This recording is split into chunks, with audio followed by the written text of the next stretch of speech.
स्वागत है आप सभी का हमारे इस वीडियो में। आज हम फलन पढ़ने वाले हैं।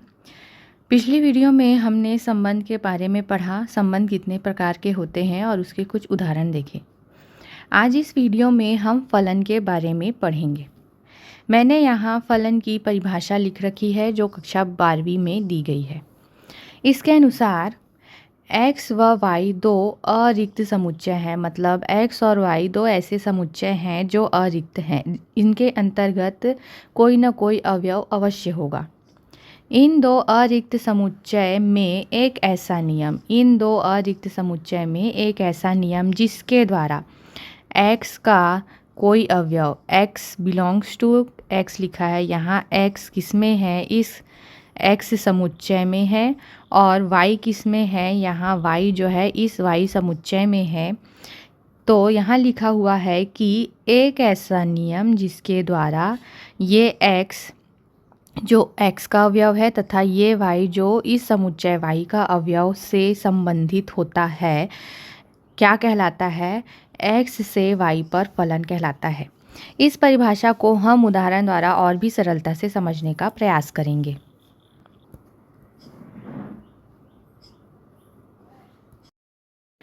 उदाहरण देखने से पहले हम इसे निरूपित कैसे करते हैं, तो हम इसे निरूपित करते हैं। f एक फलन है किससे? समुच्चय x से समुच्चय y पर। इसे इस प्रकार लिखेंगे, या हम लिखेंगे x एक फलन है समुच्चय f एक फलन है समुच्चय x से समुच्चय y पर।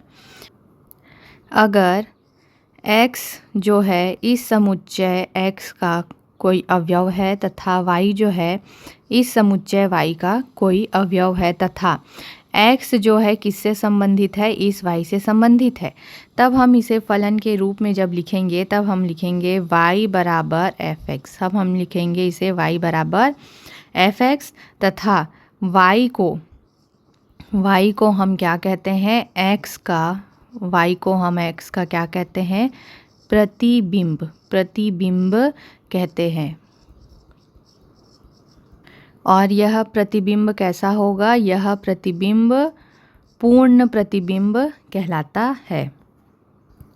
अब हम पढ़ेंगे फलन के प्रांत, सहप्रांत और परिसर के बारे में। अगर हमें दिया गया है कि f एक फलन है x से y में, तब यहाँ समुच्चय x जो होगा यह इसका प्रांत कहलाएगा तथा y जो होगा यह सहप्रांत कहलाएगा। एवं y के वे सभी अवयव जो क्या होंगे? समुच्चय x के अवयवों का प्रतिबिंब होंगे। उन्हें हम क्या कहेंगे? उन्हें हम कहेंगे परिसर।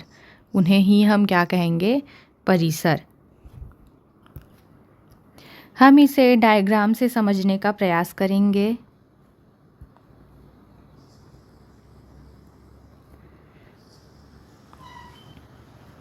यहाँ x और y दो समुच्चय हैं।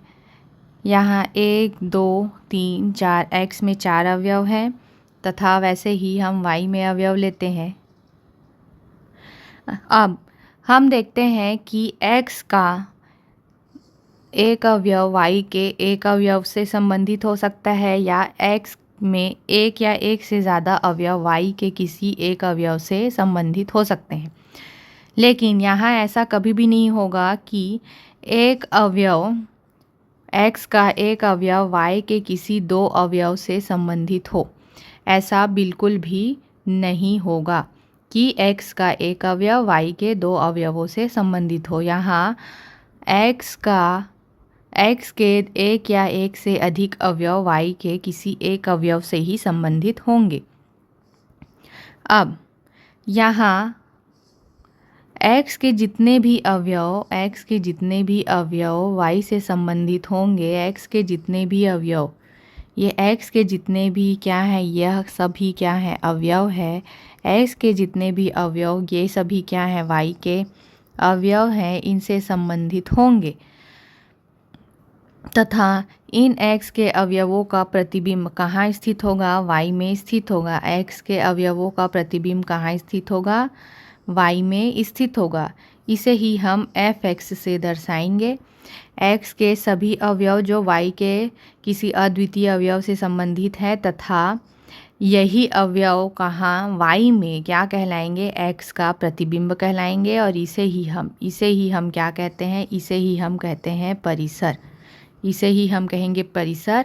और y के जब सभी अवयवों को हम एक साथ लेंगे, y के ये सभी अवयव हैं, y के ये सभी अवयव हैं, ये सभी एक साथ कहलाते हैं सहप्रांत। और x के सभी अवयव कहलाते हैं प्रांत।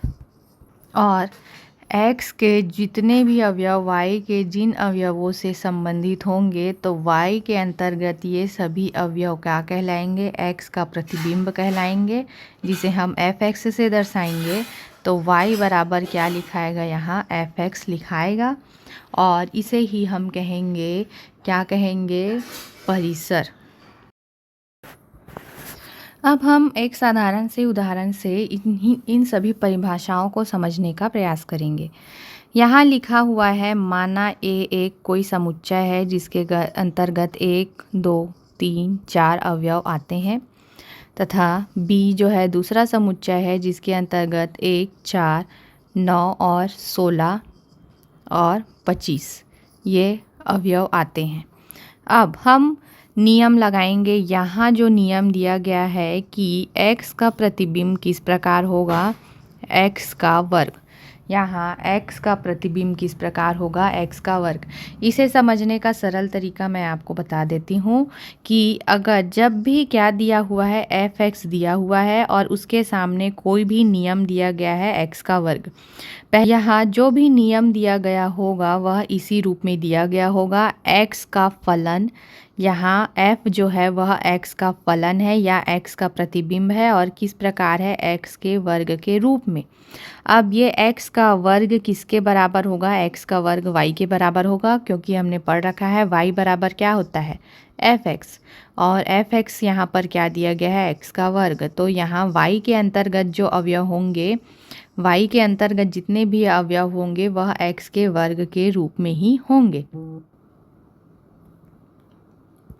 तो हमें नियम दिया गया है f(x) बराबर x का वर्ग। इसी नियम का पालन करते हुए हम पहले सभी अवयवों को ज्ञात करेंगे। तो हम लिखेंगे f(1), x के जगह पे हमने रखा। अब यहाँ जो x आएगा, यहाँ जो ये x आएगा ये किससे आएगा, a से आएगा। तो हम लिखेंगे f(1) बराबर 1 का स्क्वायर, मतलब ये x भी है, ये किससे आएगा, यह भी किससे आएगा, a से आएगा। हमने पढ़ रखा है, हमने लिखा था ये x है और ये y है। तो यहाँ x के अवयव है, यहाँ y के अवयव है और हमने लिखा था f(x) बराबर y लिखा था। तो हमें यहाँ y के जगह पे क्या दिया गया है, x का वर्ग दिया गया है। तो ये x भी कहाँ से आएगा, यह भी a से ही आएगा।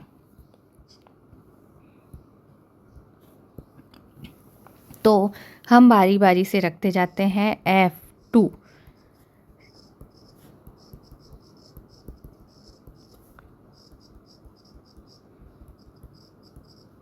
अब इसे और हल करेंगे जब हम, तो देखेंगे कि हमें क्या प्राप्त होगा। हमें मिलेगा f(1) बराबर 1 का वर्ग, तो हमें 1 ही मिल जाएगा। 2 का वर्ग 4 मिलेगा, 3 का वर्ग मिलेगा 9, 3 का वर्ग मिलेगा 9, 4 का वर्ग मिलेगा 16 और 5 का वर्ग मिलेगा 25। तो हम देखते हैं कि हमने जब इस नियम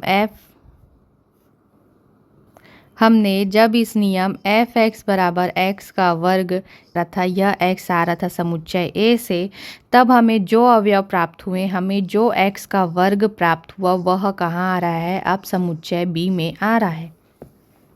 हमने देखा कि हमने x को इस फलन में रखा जो ए से आता है, तब हमें वो सभी अवयव मिले जो समुच्चय बी में आते हैं। हमने अभी यहाँ उदाहरण लिखा था कि बी में क्या है, 1, 4, 9, 16 और 25। तो हमें क्या क्या मिले हैं यहाँ, हमें मिले हैं यहाँ 1, 4, 9, 16 और 25, जो सभी कहाँ उपस्थित हैं, बी में उपस्थित हैं। तो x का वर्ग किसके बराबर है, y के बराबर है, और यह y कहाँ आता है, b में आता है। तो अब हम इसे डायग्राम बनाकर दर्शाएंगे तो देखेंगे कि ये समुच्चय A है तथा यह समुच्चय B है। समुच्चय A में 1, 2, 3 और 4 ये आएंगे, और समुच्चय B में 1, 4, 9, 16 और 25 आएंगे। चूँकि हमने जब हल किया तो हमने देखा A के अंतर्गत क्या नहीं है, A के अंतर्गत 5 नहीं है, लेकिन हमने यहाँ 5 रख कर देखा है। ये केवल समझाने के लिए था कि अगर A में जितने भी अवयव दिए गए हैं उनका प्रतिबिंब अगर हम रखते जाते हैं तो वे सभी कहाँ प्राप्त होंगे, B में प्राप्त होंगे। तो मैंने आपको समझाने के लिए यहाँ 5 भी रख कर दिखाया है। अगर A में 5 होता तो यहाँ 5 का वर्ग 25 भी कहाँ आता, इस B में आता, लेकिन यहाँ जो है 5 नहीं दिया गया है तो हम इसे नहीं लिखेंगे। हम केवल कहाँ तक के अवयवों को लेंगे, 4 तक के अवयवों को लेंगे। अब हम देखते हैं कि A में जो 1 है इसका प्रतिबिंब क्या है, 1 है। 2 का प्रतिबिंब क्या है, 4 है। 3 का प्रतिबिंब 9 है। 4 का प्रतिबिंब 16 है। 4 का जो प्रतिबिंब है वह क्या है, 4 का प्रतिबिंब 16 है। अब हमने जितने भी अवयवों को x में लिया, यह सभी एक साथ क्या कहलाएंगे, प्रांत कहलाएंगे। और b में हमने जितने भी अवयवों को लिया है ये सभी क्या कहलाएंगे, सहप्रांत कहलाएंगे। लेकिन जो अवयव x से किसी न किसी नियम द्वारा जुड़े हुए हैं, इन सभी को हम कहेंगे परिसर, और इसे दर्शाएंगे इस प्रकार तीर के चिन्ह से, और लिखेंगे यह क्या है, फलन है, जिसमें a जो है प्रांत है, b जो है सहप्रांत है, और जो अवयव जुड़े हुए हैं किससे, x से जुड़े हुए हैं, तो यह क्या कहलाएंगे, यह जो फलन है यह क्या कहलाएंगे, यह कहलाएंगे परिसर। तो f का जो फलन है, f का जो तो हम यहाँ देखेंगे जो x का प्रतिबिंब है वह सभी क्या कहलाएंगे, परिसर कहलाएंगे। अब हम पढ़ेंगे फलन के प्रकार के बारे में। पहले मैं इनके नामों को बता देती हूँ, फिर इनके नाम के अनुसार हम इनकी परिभाषा पढ़ेंगे और एक एक उदाहरण देखते जाएंगे। सबसे पहले लिखा है एक एकी फलन, फिर लिखा है बहुएक फलन, फिर आता है आच्छादक फलन, फिर आता है एकिक आच्छादक फलन, फिर आता है अंतरक्षेपी फलन।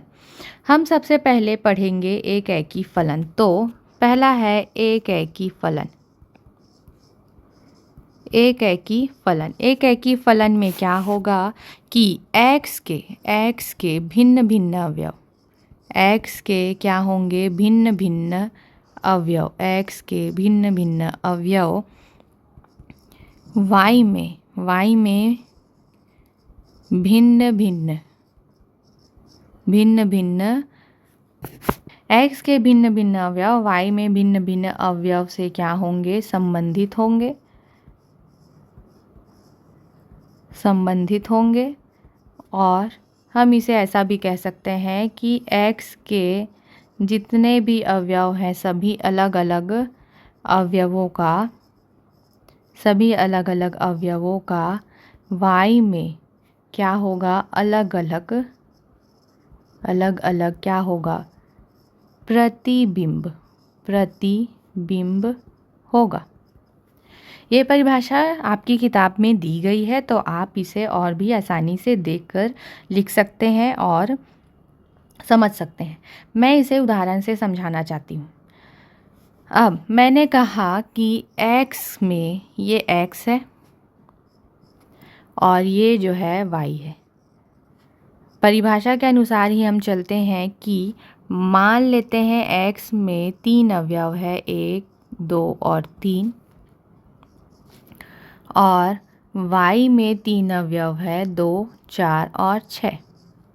हमें नियम दिया गया है, हमें नियम क्या दिया गया है, यहाँ सीधे सीधे इसे हल करके दिया गया है। f1 बराबर 2 होगा, f2 बराबर 4 होगा, f3 कितना होगा, 6 होगा।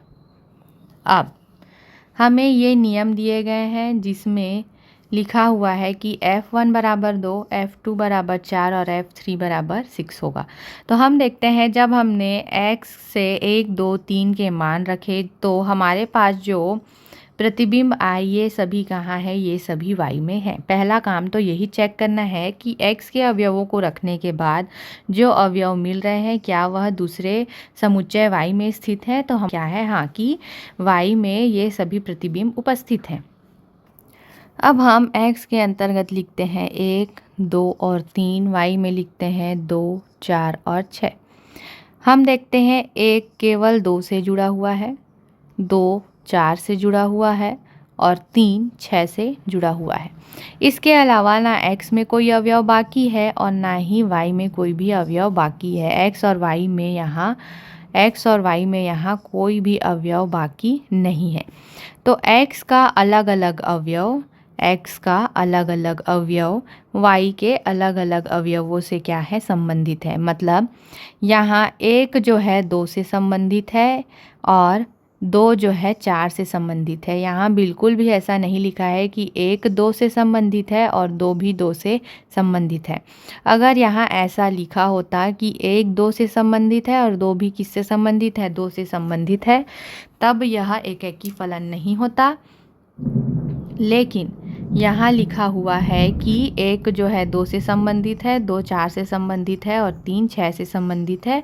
अगर इसे साधारण समझे तो x का प्रत्येक अवयव, जितने भी अलग अलग अवयव हैं y में, सभी अलग अलग अवयवों से जुड़े होंगे। इसे हम एकेकी फलन कहेंगे। अब हम पढ़ेंगे बहुएक फलन। अब हम पढ़ेंगे किसके बारे में, बहुएक फलन के बारे में।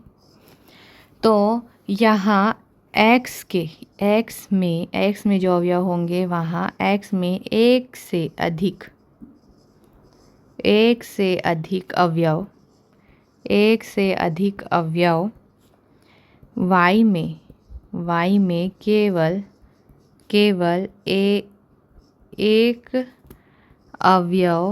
एक अवयव से संबंधित होंगे, या x के एक से अधिक अवयवों का y में एक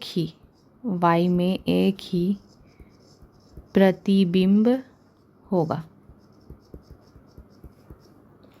अब इसे उदाहरण से समझेंगे। तो मैंने यहाँ उदाहरण ले रखा है, इसे एक साधारण से उदाहरण से समझेंगे। यहाँ मैंने x के अंतर्गत 4 अवयव लिए हैं, 1 2 3 4। दूसरा y में मैंने a b c d e f ये सारे अवयव ले रखे हैं। अब 1 का और 2 का, यहाँ 1 और 2 का जो प्रतिबिंब है वह क्या है, b है। मैंने कहा x में 1 या 1 से अधिक अवयव, तो यहाँ 1 या 1 से अधिक अवयव का y में केवल एक ही प्रतिबिंब होगा। तो हम देखते हैं 1 और 2 का प्रतिबिंब यहाँ क्या है, b है। 3 का प्रतिबिंब क्या है, c है, और 4 का प्रतिबिंब जो है d है। तो हम यहाँ देखते हैं कि x के अंतर्गत 4 अवयव हैं जिसमें 1 और 2 का जो प्रतिबिंब है वह एक ही है और 3 और 4 के प्रतिबिंब अलग अलग हैं। तो इसे हम बहुएकेकी फलन कहेंगे और लिखेंगे किस प्रकार, f1 बराबर है किसके, f2 के, और यह किसके बराबर है, y में b के बराबर है और यह b जो है कहाँ से आता है, यह b जो है y का क्या है, y का क्या है, एक अवयव है।